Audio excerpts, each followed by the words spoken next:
Well, GS Debunked bugged me and bugged me and bugged me about watching the Alex Jones Piers Morgan video. I don't have internet out here. I can't watch videos. As soon as I saw that there was such a video, I was like, that would be awesome. So I went to town and watched it on my iPhone. I have very rarely laughed so often in my life. This is not going to be a video just talking about just their interview, but I just wanted to bring up. It brought up some issues though that I think that are pertinent. Jones is very entertaining, and on net, I think it's great that he's out there. He says a lot of things that I would not have said. I think he's a little too dramatic to the point where it's easy to dismiss him, even when he's bringing up valid points. And he also, and I've heard him say this about David Icke. You know, he said David Icke.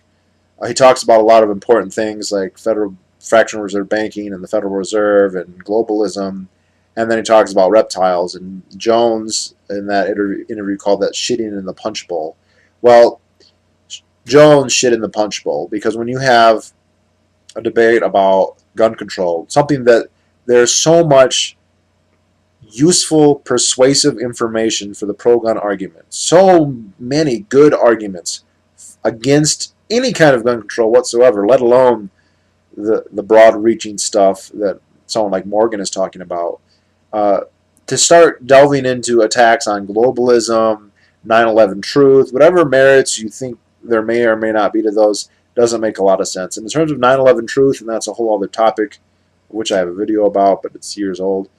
Morgan was clearly baiting Jones. The only reason you would ask about 9/11 truth is to discredit Jones.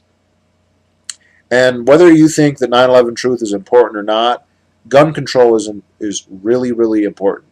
And you don't want to hurt your chances with that by delving into a tangent. I mean, I would understand if Piers Morgan said, hey, come on my show, talk about 9/11 truth. Fine, go ahead, do it. Building 7, bombs, whatever.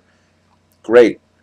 But when we're talking about there is the most serious political effort to restrict our gun liberties, at least in 15 years, if not longer, then that has to be the priority, not 9/11 truth. 9/11 truth is still going to be there in next year, next month.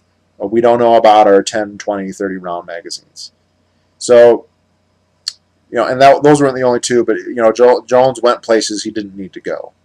But what I did like is the confrontational attitude. And I was actually thinking about this before the interview happened. Just before I came out, I watched the interview between Piers Morgan and Larry Pratt, and I've also seen him do one with Ted Nugent. And there's a third interview. I haven't seen it in a while, but Tom Selleck, who is pro-gun, had a very, very provocative interview with Rosie O'Donnell right after Columbine. He came on her show to talk about whatever his latest movie was. He hasn't been in a good movie in a long time. No offense to him. He should do a Quigley Down Under sequel, by the way. Just putting that out there. She knew he was pro-gun. He was a president, probably a figurehead president of the NRA or even Gun Owners of America or something. And she just went, all guns should be illegal. Anyone with a gun should go to jail. And they got into an argument. And it was really kind of awkward because they didn't talk about his movie at all. You could tell that was the whole kind of reason. But I was thinking about how fucking hypocritical it is that when the few people in the mainstream media who are pro-gun, like Tom Selleck, or, Ted Nugent's not the mainstream media, but famous celebrities, there are not very many who are pro-gun, and those that are mostly are not very outspoken. There are some who are. I've heard John Voight say some good things. I've heard rumors that Denzel Washington, but they're not outspoken about it. When those people get interviewed by the Piers Morgans of the world, they get hammered. Why? The implication is that you have a hobby that causes children to die, and you defending your hobby is causing babies to get butchered in classrooms. You're a bad person for doing that. Why is your hobby so important that people should die so you can indulge in it? It's a stupid hobby anyway. Get a different sport, as one website in the UK likes to say. That's what they say to these people. But then when they have all these anti-gun liberal hypocrites who have bodyguards, who have money, who live in the nice part of town where they have iron bars, who are they're above the rest of us when it comes to their personal protection. And they go out there and they come out with ads, which I have not seen that ad yet, but I know what would be, and I've seen similar like it. Come out and say that, you know, guns should be banned. Guns for poor people. Saturday Night Special should be banned. Or semi-automatic clips or whatever. Assault weapons. How come when those people get interviewed, the interviewers are never like, well, why do you support all these anti-freedom, anti-victim, pro-criminal, pro-tyranny? Why are you for that? Why do you want genocide? Why do you want Schindler's List to happen for real in America? You know, that's the kind of hyperbole that they use against Ted Nugent. That's the kind of stuff that they'll bring up against Alex Jones or Tom Selleck.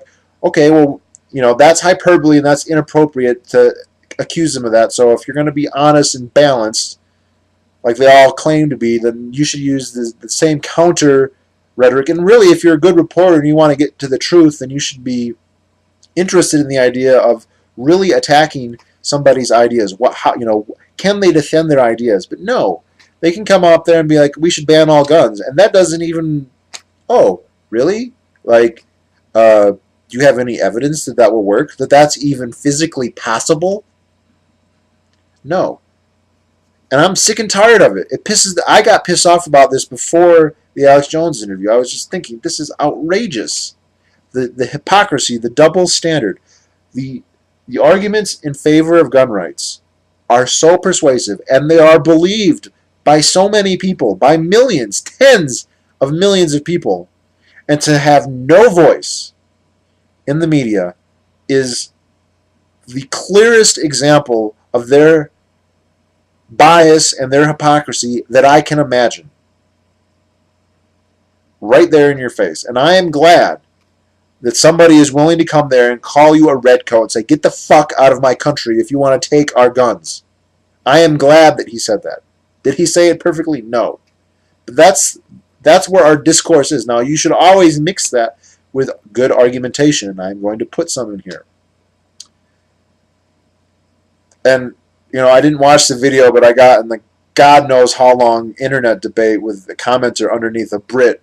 All the anti-gun people on there were from Europe, by the way, that I saw.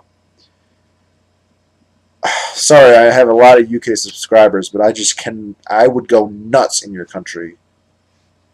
No guns? Jesus Christ.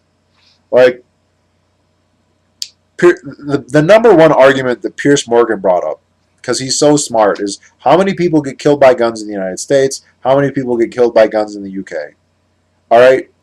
You've just compared two. If you're going to be scientific, that's your sample, right? Your sample set is two. How many countries are there in the world? There's, give or take, 200, 195. It depends. You know, San Marino, a country, that sort of thing. You know, is Canada really a country? I mean, come on. Two, you got the United States and the UK. Countries that are similar in a lot of ways and are different in a lot of ways. That's not a very good sample set. You know, let's expand the set. Let's look at other countries that have gun bans. Mexico, Jamaica, South Africa, Honduras, Belize, Russia, Poland, China, North Korea. I'm not going to name them all, but basically all the Latin American countries, most of the African countries, Brazil, they all have horrible homicide rates, far worse than the United States. I think the United States is something like 85th in terms of homicide rate, just total homicide rate, not breaking it down by number of guns, which I think is irrelevant. It's how many people are killed. It's not more morally horrible if someone gets shot by a gun than if they get stabbed with a knife. Neither one, they're both equally terrible. Gun bans are their norm. Jamaica, Honduras, last I checked, I think is like Jamaica and Honduras have the very worst homicide rates, and they have gun bans. Mexico has gun bans. But then we have other countries that don't have gun bans, that have laws that are considerably less restrictive. There's only really one country that has gun laws as liberal as the United States, and that's a Western country, and that's Switzerland, which is the magic word that is never said in these. Switzerland has about half the gun guns per capita of the United States. United States is getting really close to 1-to-1. Switzerland has about 4 or 5-to-1. Most countries, even like in the top 10, it's 1-to-10. It's only one gun for every 10 people. You go to India, it's one gun for every 4,000 people or some ridiculous thing like that.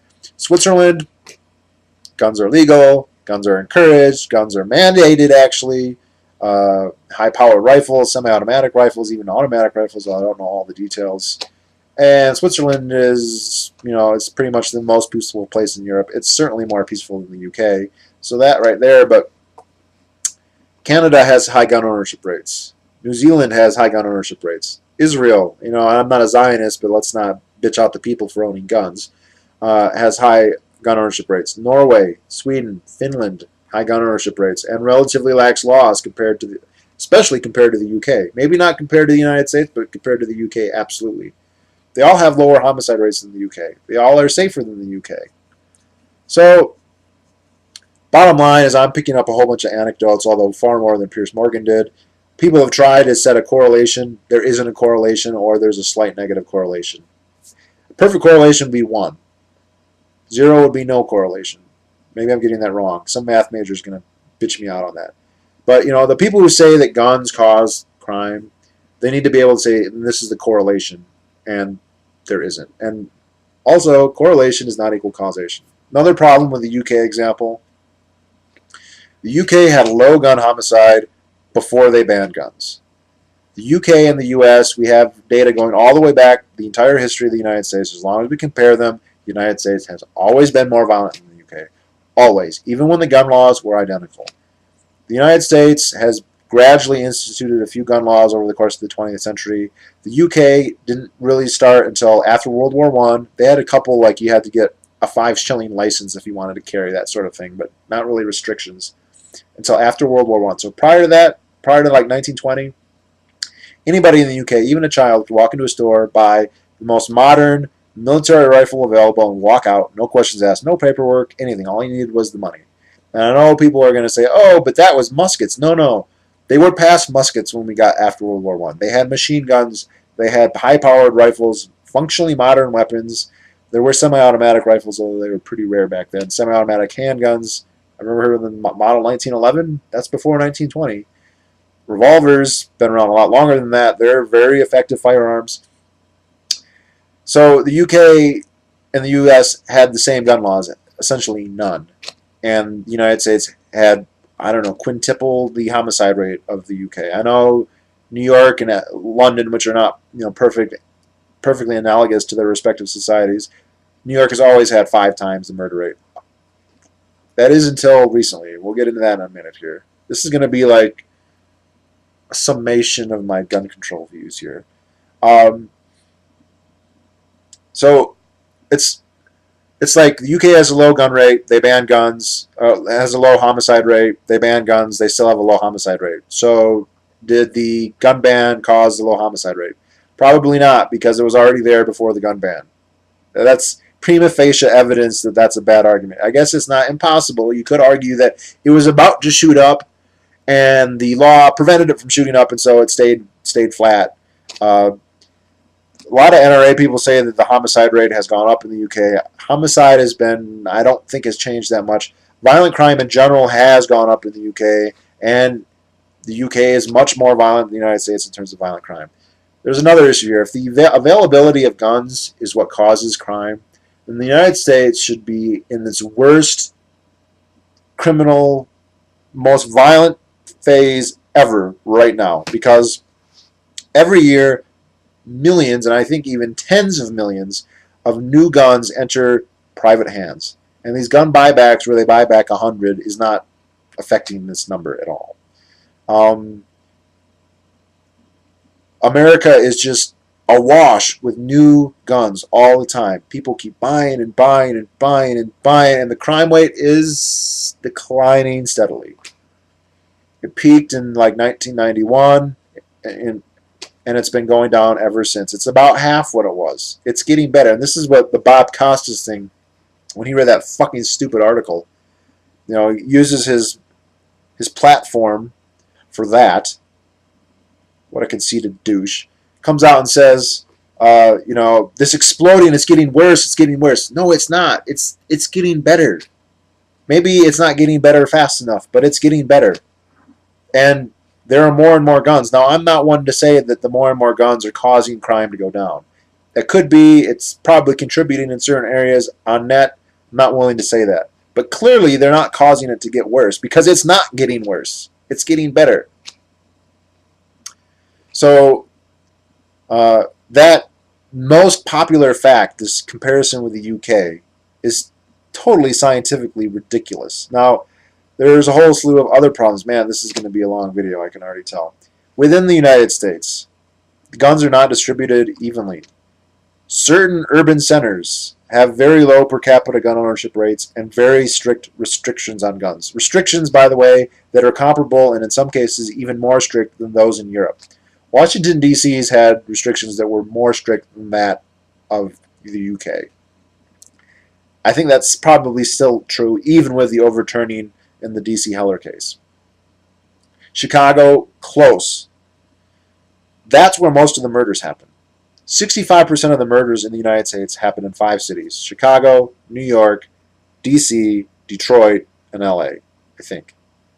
Yeah, it's wrong, but I'm pretty sure. Most Americans don't live in those cities. Half the counties, there's about 4,000 counties in the United States. Half the counties in the United States have less than 1 homicide per year. So in any given year, the likelihood is half the counties will never have a homicide.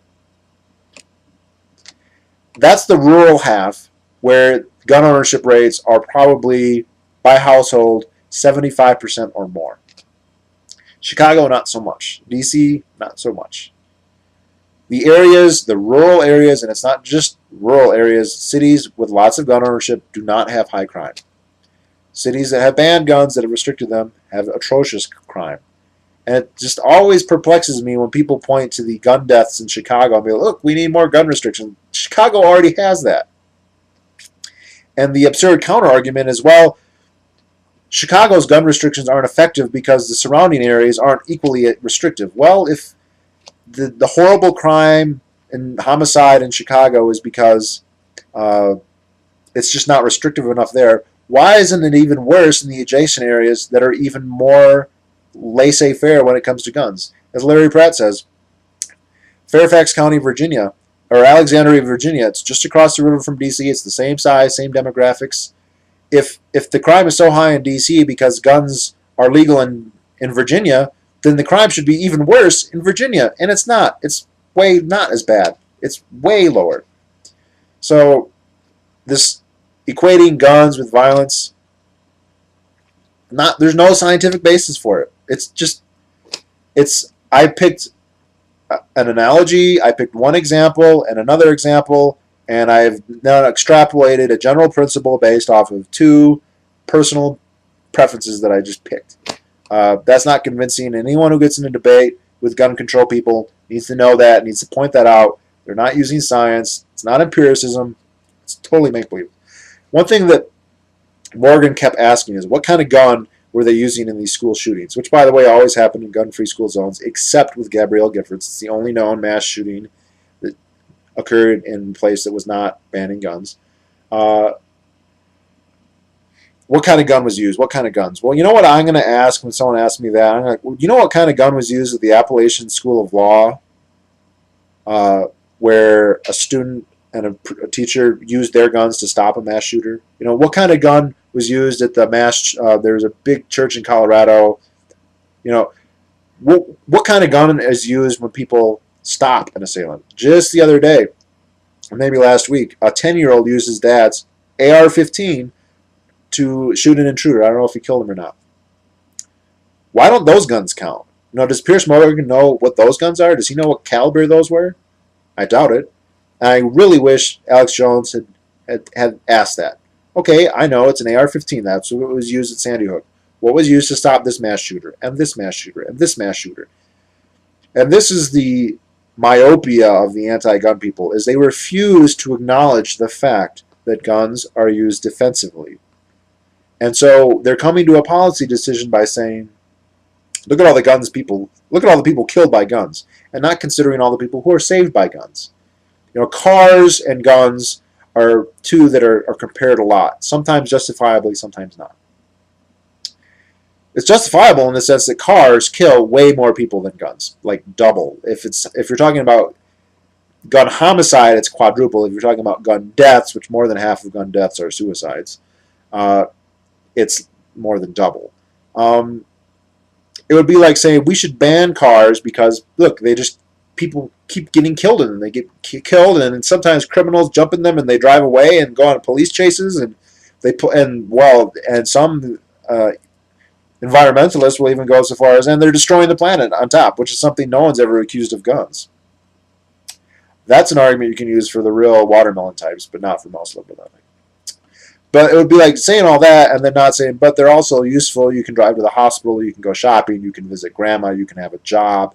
To make a policy decision on cars just because of the people who get killed in accidents or bank robbers who use them or the emissions they cause, destroying the earth, and CO2 that plants breathe, anyway, that's another story, is totally erroneous. And to say, guns are bad because they can be used for evil, which of course they can, and not consider that they can be used for good is completely erroneous. So to have there be an intelligent scientific discussion of this, a logical discussion of this, you have to weigh the two. And part of the problem is the gun deaths are really easy to weigh. Oh, that's so many people die from guns. There's probably some people who get killed by guns and we don't know because they go missing, but that's not many. How many people are saved by guns? That's an estimate. That is an estimate. We don't know. We don't know for sure, but we have an idea. Now, the most famous, infamous, well-known criminologist to study this is probably Gary Kleck. John Lott is an economist. He's done a lot of research into this. His book is excellent, No Guns, or More Guns, Less Crime. Kleck is a criminologist at the University of Florida, and he's done a number of studies trying to estimate the number of defensive gun uses in the United States. This is very hard to estimate because it's a non-event. If somebody comes up to you, threatens you, you pull out a gun, they run away, A, you'll likely never report it. B, if you do, it's not clear what would have happened had you not used your gun. Would you have been murdered? Would you have been robbed? Would you have been raped? Did you accidentally just brandish your gun at somebody who wasn't even trying to aggress against you? It's not known for certain. Now, Kleck estimates that about 2.5 million defensive gun uses occur every year. Now, obviously, the Brady campaign and many others said, oh, he's evil, blah, blah, blah, blah, blah. But there's been about 24 studies, not just by Kleck, but by others, that have attempted to estimate this. And the one encouraging thing about these studies is they tend to give similar results. So we're talking in the low millions. And it's problematic. Would all those people have been murdered? Would they have just been raped? Would there even have been an event? There's underreporting. Many people will not ever acknowledge that they use a gun self-defensively. But one thing that is clear, and this is something that the anti-gun people always use, so what if you use a gun defensively? That just means there's going to be one more gun death. You're going to kill the criminal, or they're going to kill you and take your gun, or you're going to get in a shootout and kill children anyway. So erroneous. In the debate on YouTube, this stupid Brit kept saying, a defensive gun use is still a gun death. No, the best evidence is that defensive gun use is 99% of the time just brandishing. So the scenario is you think you're going to get attacked, someone's breaking into your house, someone accosts you, you pull out a gun, they leave. No, but not only is no one hurt or killed, there isn't even a shot fired. I don't see how anybody can think that that's a bad result, but that's almost certainly what happens almost all the time. In the cases where a gun is actually fired, most of the bullets never even strike flesh. When they do, it's more likely to injure. It's probably for every 5 that hit a person, only one's going to die.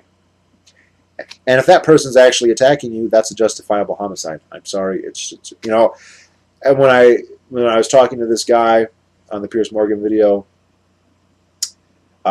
He said it's never justifiable to kill another person. I said, oh, so when Sandy Hook was going on and he was mowing down children, if someone had stood up and shot him, that would be wrong. And he's like, well, in that situation, it is justifiable. Now, he had just called me a horrible, evil person because I said sometimes self-defense is justifiable. And he thought so as well, but it made better argument for him to just say anyone who favors self-defense is evil and wants to kill human life. No. I want to, and this is where this is going. It is anti-human, suicidal, and democidal to be against self-defense. Ted Nugent makes this point in a much older interview he did. He goes, just forget the Second Amendment, forget all that for now. I'm alive on this world. I value my life. I want to experience the awe, just the visceral cornucopia that is human existence. And if someone comes and tries and takes that from me, I will resist them. And if there is a way that is the best way to do that, then I am going to use that means. And that means is a gun. And anyone who wants to take that from me is a threat, is evil, and is a hypocrite most of the time. That's the way I feel about it. And that's why I get so pissed at these people who want to take them away. Based on what? Based on when was what? How much is the gun ban going to reduce crime? Because everyone, I mean, let's just say hypothetically, a gun ban reduces the availability of guns, which it would. Criminals will have a harder time getting guns. That's true. Law-abiding people just won't have any. So who's going to be affected more by the law? The law-abiding people, not the criminals. So the ratio is going to be negative. Now the other thing, even though it's very hard to estimate this, besides just defensive gun use, just the knowledge that guns are out there is itself a deterrent.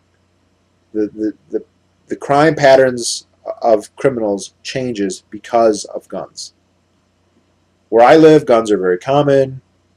It's probably more than 75% of the households have at least one. That means there are no hot burglaries. Nobody ever breaks into houses that they know are occupied because that would be suicide. You could do it a couple times, maybe. Someday you're going to break down the wrong door and you're going to die.